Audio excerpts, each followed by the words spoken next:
Valérie Pécresse, on va parler avec vous de François Fillon, l'interview du Point, Charlotte Chaffanjean du service politique du Point. Bonsoir Valérie Bonsoir. Pécresse, donc on va parler de François Fillon. Et alors, François Fillon, quand on lui demande de définir le fillonisme, c'était dans une interview au Point fin août, il répond spontanément en comparaison avec Nicolas Sarkozy. Il dit que c'est une approche plus sereine et plus pragmatique des choses. D'ailleurs, ce qui a énervé Nicolas Sarkozy, paraît-il. Quand on enlève donc Nicolas Sarkozy, qu'est-ce qui reste du fillonisme ? Et je crois que François Fillon, quand on l'interroge lui-même sur ces questions, dit qu'il se sent très proche d'une figure du gaullisme qui s'appelle Georges Pompidou. Pourquoi ? Parce que Georges Pompidou, c'est l'homme qui a modernisé la France. Et en même temps, c'était un homme du terroir, c'était un homme de la France profonde, qui connaissait, qui aimait la France sous tous ses visages. Donc finalement, le fillonisme, c'est un gaullisme. C'est un gaullisme. D'abord, mais un gaullisme qui à la fois est pris de souveraineté nationale et en même temps de social. Et je crois que c'est un gaullisme réformateur. François Fillon a l'habitude de dire que son admiration pour le général de Gaulle vient du fait que le général de Gaulle a sauvé la France 3 fois. Et je pense qu'il aimerait lui aussi sauver l'état de la faillite, comme il l'a dit. Sauver la France. Alors, Jean-François Copé, lui, c'est pas vraiment son analyse, parce qu'il dit que la France n'a pas besoin d'un Hollande de droite, et on comprend qu'il parle de François Fillon. Connaissant ce que Jean-François Copé pense de François Hollande, c'est pas très sympathique, c'est quelqu'un qui sait pas trancher, un peu mou, etc. Donc, est-ce que vous pouvez nous donner un exemple où François Fillon a fait montre d'autorité et a prouvé qu'il pouvait être un leader qui tranche ? Je crois qu'il n'y a rien de commun entre les deux hommes. D'abord, parce que François Fillon dit toujours la vérité. Hollande a dissimulé la vérité pendant toute sa campagne. François Fillon dit toujours la vérité. Il a dit « je suis à la tête d'un État en faillite ». Il a dit « je n'ai pas peur du mot rigueur ». Et puis, c'est un homme courageux et réformateur. Ce qui est intéressant, c'est que François Fillon a été peu ou prou à l'origine des 5 ou 6 plus grandes réformes des 10 dernières années. France Télécom, sa privatisation, la réforme de l'école, la réforme des retraites de 2003, la grande réforme des retraites, la réforme de l'université. Et moi, j'ai un témoignage très personnel à donner sur François Fillon. Parce que j'ai eu 9 mois de grève dans les universités. Et je peux vous dire que pendant ces 9 mois de grève, il y avait beaucoup de conseillers autour de Nicolas Sarkozy qui disaient « lâche-la, lâche-la, retire la réforme ». Et il y en avait un qui disait « il faut tenir contre la rue, contre les corporatismes, ce sera un marqueur du quinquennat ». C'était François Fillon. Alors justement, vous évoquez cette sortie de François Fillon sur « Je suis à la tête d'un État en faillite ». On va regarder d'ailleurs la séquence, c'était le 21 septembre 2007 en Corse. On va regarder. Moi, je suis à la tête d'un État qui est en situation de faillite sur le plan financier. Je suis à la tête d'un État qui est, depuis 15 ans, en déficit chronique. Je suis à la tête d'un État qui n'a jamais voté un budget en équilibre depuis 25 ans. Alors aujourd'hui, lui-même l'admet, et vous l'avez dit tout à l'heure aussi, effectivement, eh bien, en 5 ans, vous n'avez pas été assez vite sur la réduction des déficits. Sur un sujet comme celui-là, ou également sur les 35 heures que François Fillon voulait abolir, il le dit, j'ai dû faire avec la défiscalisation des heures supplémentaires, il n'a pas réussi à imposer sa vision, et il n'a pas réussi à ce que les choses se passent comme il le voulait. Alors François Fillon, qui a des ambitions présidentielles, et il le dit, comment va-t-il faire quand il faudra négocier au niveau européen, alors qu'il n'a pas réussi à faire passer des choses aussi importantes pendant le quinquennat en France ? Mais il a réussi à en faire passer d'autres. Il a réussi à faire passer une réforme des retraites où il y a eu 1 million de personnes dans la rue. Il a réussi à lancer la revue générale des politiques publiques qui était critiquée il y a quelques minutes par Edwige Chevrillon, mais qui a quand même permis de faire 15 milliards d'euros d'économies à l'État. Il a été toujours en proposition de réformes supplémentaires. Sur la TVA anti-délocalisation que j'ai portée à la fin du quinquennat de Nicolas Sarkozy, c'est lui qui, dès le début, voulait des mesures... Il avait retoqué Jean-François Copé et Christian Jacob qui eux, avaient fait cette proposition. Et dans ses vœux à la presse, il nous a dit bon, on a autre chose à faire que de parler de ces choses-là.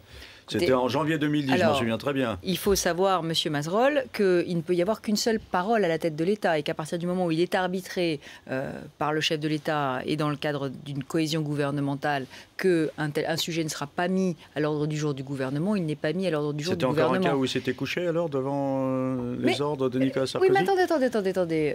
Quand on est un couple à la tête de l'État et qu'on fait autant de réformes qu'en ont fait François Fillon et Nicolas Sarkozy, quand on gère la plus grave crise économique des 5 dernières années, quand on arrive à faire traverser au pays cette crise en ayant excusez-moi, le minimum de casse sociale, ce qui n'est pas le cas aujourd'hui du gouvernement Hollande, eh bien, je dis, on ne peut pas tout faire en même temps. Et puis, on doit surtout avoir une énorme cohésion à la tête de l'État. De temps en temps, il y a des décisions qui sont prises sur lesquelles on n'est pas d'accord. Eh bien, ça s'appelle la cohésion gouvernementale. Il faut peser le pour et le contre. Donc, on retiendra que c'est Nicolas Sarkozy qui a changé d'avis sur la question et pas François Fillon, alors.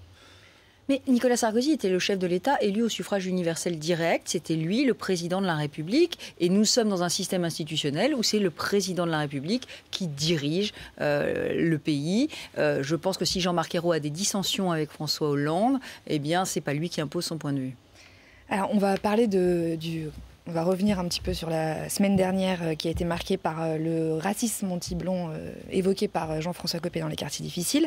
On va regarder la première réaction de François Fillon quand il a appris ce propos de Jean-François Copé. C'était mercredi. Ça ne me choque pas parce que le Front National est propriétaire de rien. Et quand on décrit une situation, on n'emprunte pas les mots des autres. Il décrit une situation qui est réelle. Voilà, c'est tout. Et donc je n'ai aucune difficulté avec ça. Vous auriez pu employer les mêmes mots. Je veux simplement dire qu'à mon sens, il faut dénoncer toutes les formes de racisme simultanément. Et je ne veux pas les distinguer, parce que je pense qu'elles ne sont pas distinguables. Alors ça, c'était sa première réaction. Deuxième réaction, jeudi, dans un entretien à Atlantico.fr, je cite, « Ça n'est pas en copiant les extrémistes que nous convaincrons les électeurs, ni même ceux qui votent Front National. » Commentaire de l'équipe de Jean-François Copé, chez Fillon, le courage dure 24 heures. Alors pourquoi François Fillon ne s'en est pas tenu à sa première réaction? Ça ne me choque pas. Pourquoi Mais c'est la même. Mais c'est la même. Bah, pas exactement. Dans la première réaction, il dit ça ne me choque pas. Dans la deuxième, il dit il ne faut pas copier les extrémistes. Donc aller sur les terres du Front National. Mais ça n'est pas, les deux choses ne sont pas du tout antinomiques. Ce que nous disons, ce que François Fillon dit, c'est qu'il ne suffit pas de dénoncer un phénomène qui existe, et ça ne le choque pas qu'on le dénonce, il ne suffit pas de dénoncer, il faut proposer des mesures. Et ce que fait le Front National, c'est de dénoncer sans proposer. Donc ça ne sert à rien de dénoncer sans proposer, c'est pas en dénonçant sans proposer qu'on fera revenir à nous les électeurs du Front National. Parce que les électeurs du Front National, qu'est-ce qu'ils ont compris? Ils ont compris qu'il y avait une impuissance de l'État. Et c'est cette impuissance de l'État qui les rend fous et qui les met en colère. Ils demandent plus d'État, ils demandent plus de réponses, ils refusent l'impuissance publique. Et tout ce qu'on doit leur démontrer, c'est que le Front National n'est pas porteur de réponses crédibles à leur souffrance, à leur colère. Et que c'est nous qui sommes porteurs des réponses. Mais ça veut dire articuler des réponses. Et c'est pour ça, je l'ai dit, que François Fillon propose, par exemple, de remettre en vigueur la loi Pasqua qui demande à chaque jeune né de parents étrangers en France de demander la nationalité française à sa majorité, parce que le choix de la nationalité, ça doit être volontaire, ça n'arrive pas automatiquement. C'est une demande d'adhésion à la citoyenneté. Alors justement, le Front National n'est pas porteur de solutions. Il y a, pendant les législatives, l'UMP a pris la décision du Nini. En gros, on ne vote ni pour un candidat du Front National au second tour, ni pour un candidat du Parti Socialiste. Et la position de François Fillon, on n'a jamais bien compris ce que c'était. D'ailleurs, lui-même dit qu'il verra avec les militants plus tard, etc. Est-ce que ce n'est pas justement un sujet sur lequel il faut être très clair et proposer aux militants dès maintenant ce que le chef du parti fera pour les élections de 2014 dans le cadre du duel PS-FN? François Fillon a été très clair, il n'a jamais voté socialiste de sa vie. Première chose. Oui, et parce deuxième que dans la chose, charte, il n'avait pas de problème, puis c'est pas dans le 7e arrondissement de Paris non plus, que le dilemme va lui être posé. Au niveau national, permettez-moi de vous dire qu'il y avait des élections dans lesquelles il y avait des candidats FN. Mais au-delà de ça, la position de François Fillon est assez claire. Il refuse tous les extrémismes. Donc, ni le Front National, ni le Front de gauche. Et le PS, s'étant allié au Front de gauche, devient un parti qui a fait des alliances avec les extrêmes. Et ça, c'est tout à fait condamnable et inadmissible. Donc François Fillon, président de l'UMP en 2014, prône le Nini. Mais c'est pas la même chose. C'est vraiment un refus des extrêmes. Un refus des extrêmes. Et je crois que c'est sa marque de fabrique. Et Front de gauche et Front National, c'est la même chose? C'est un refus de tous les extrêmes. Ça n'est pas la même chose. Ça n'est pas la même chose. Oui, on va dire que c'était un petit peu plus flou au démarrage. Flou? Oui. Pourquoi? Non, parce que ça n'était pas présenté comme un refus des extrêmes. Nous sommes dans le refus de tous les extrêmes. Vous êtes dans le refus de l'extrême et François Fillon dit aussi qu'il récuse le débat sur la droitisation ou la centralisation de l'UMP. Alors, un sondage IFOP Le Figaro donne la motion de la droite forte, Guillaume Pelletier et Geoffroy Didier, en tête avec 39% des voix UMP pour le Congrès. Et c'est une motion qui est quand même très à droite, je cite, qui fustige les assistés sociaux, les tricheurs professionnels, les patrons voyous. Contre eux, ils reprennent des propositions du Front National comme la suppression de la CMU, également la suppression de l'aide médicale d'État pour les sans-papiers. Donc, quand on voit que c'est cette motion qui est en tête, est-ce que François Fillon, il n'est pas un petit peu obligé de rentrer dans le débat sur la droitisation de l'UMP ? Sur l'émotion, attendons le vote. Il faut d'abord savoir combien de militants de l'UMP, d'adhérents de l'UMP souhaiteront soutenir une motion. Moi, je fais partie de ceux qui sont plutôt dans une logique unitaire. Moi, je ne parraine aucune motion. Je considère que l'UMP est une grande famille et je ne me sens pas nécessairement obligée de me cataloguer dans telle ou telle sensibilité. Vous n'avez pas l'impression qu'il y a un sujet sur la droitisation ? Attendez. Non, je crois qu'il n'y a pas de sujet. Je crois que la droite, elle est riche de sa diversité. Il y avait un sondage qui disait l'inverse il y a 2 semaines, qui disait que c'était la droite humaniste qui était en tête dans les sondages. Donc, si vous voulez, attendons le vote, voyons un petit peu dans quelle sensibilité se retrouvent les militants. Mais moi, le pari que je fais avec vous, c'est que la majorité des adhérents de l'UMP souhaiteront justement ne pas être catalogués dans telle ou telle sensibilité, parce qu'ils se sentent à la fois, j'allais dire, pour une droite forte, pour une droite humaniste et pour une droite sociale.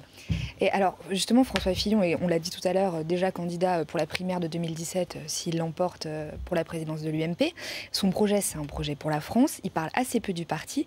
Est-ce qu'aujourd'hui, les militants UMP, ils n'ont pas envie qu'on leur parle de la remise en question d'un parti qui perd toutes les élections depuis un petit moment, de sa refondation, de son mode de fonctionnement? On a l'impression que c'est un sujet qui n'intéresse pas tellement François Fillon, qu'il est déjà dans un ailleurs, déjà dans la course à la présidentielle. Venez dans nos réunions publiques, je vous invite, Madame Chaffanjon, je crois que vous n'y êtes pas encore beaucoup allée.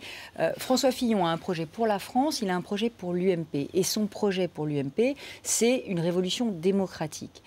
Nous avons fait des grands progrès. Il faut le dire, quand on voit la Corée du Nord du Parti Socialiste et les désignations du premier secrétaire du Parti Socialiste, on voit bien qu'à l'UMP, c'est plus démocratique. Mais on peut faire encore plus et encore mieux. On veut mettre les militants au cœur du projet. On veut que la carte d'adhésion à l'UMP, ce soit un bulletin de vote permanent. On veut faire des référendums militants et on veut surtout donner aux adhérents la possibilité d'être consultés et d'approuver les candidatures aux prochaines élections. Et je pense que c'est ça qu'ils attendent, c'est ça qu'ils demandent. Ils demandent à être le moteur du parti. Ils demandent à être encore plus utiles et ils demandent aussi à nous apporter nos idées. Est-ce que c'est pas vous finalement qui allez diriger l'UMP si François Fillon est élu ? Lui tourner vers son ambition présidentielle et puis vous aux manettes? Je crois que les deux ne sont pas incompatibles. On peut à la fois avoir une ambition présidentielle et je pense que les deux candidats ont une ambition présidentielle. Je crois qu'on peut, de ce point de vue, dire qu'ils ne s'en cachent ni l'un ni l'autre. Donc on peut avoir une ambition présidentielle et en même temps avoir envie vraiment de s'occuper de la refondation de l'UMP pour en faire, j'allais dire, un parti qui attire à lui la majorité des Français. C'est pour ça aussi que François Fillon propose de créer un statut de sympathisant de l'UMP, qui soit pas un adhérent, mais un sympathisant, et qui vienne grossir nos troupes et qui vienne nous aider à nous démultiplier sur le terrain. C'est ce qu'a fait un peu le Parti socialiste avec ses primaires ouvertes, où il a récupéré plein de noms de sympathisants du Parti socialiste qu'il a envoyés sur le terrain pour démultiplier sa campagne. Nous devons faire la même chose. Le prochain rendez-vous électoral, ce sont les municipales. Est-ce que François Fillon n'est pas le meilleur candidat que l'UMP puisse présenter à Paris? Paris, ça va être un combat capital, sans jeu de mots. De toute façon, c'est un peu prématuré d'en parler. Voyons d'abord quel est le choix des militants pour la présidence du parti.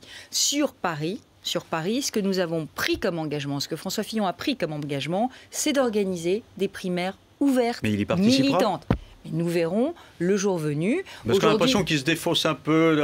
Quand il est venu se présenter à Paris pour la députation, on se dit, bon, bah ça y est, quoi. Enfin, tout le monde a compris qu'il allait se lancer, y compris ses plus chauds partisans. Puis là, maintenant, il n'a plus l'air d'y tenir. Alors, on voit Rachida Dati, Chantal Jouanneau se lancer dans la bataille. Ce que je peux dire pour rassurer tous les postulants à Paris, c'est qu'il y aura des primaires ouvertes, totalement démocratiques, et qu'elles pourront se présenter si elles le souhaitent. Donc, je les rassure, il n'y aura pas un candidat imposé d'en haut. Il n'y aura pas un candidat imposé d'en haut.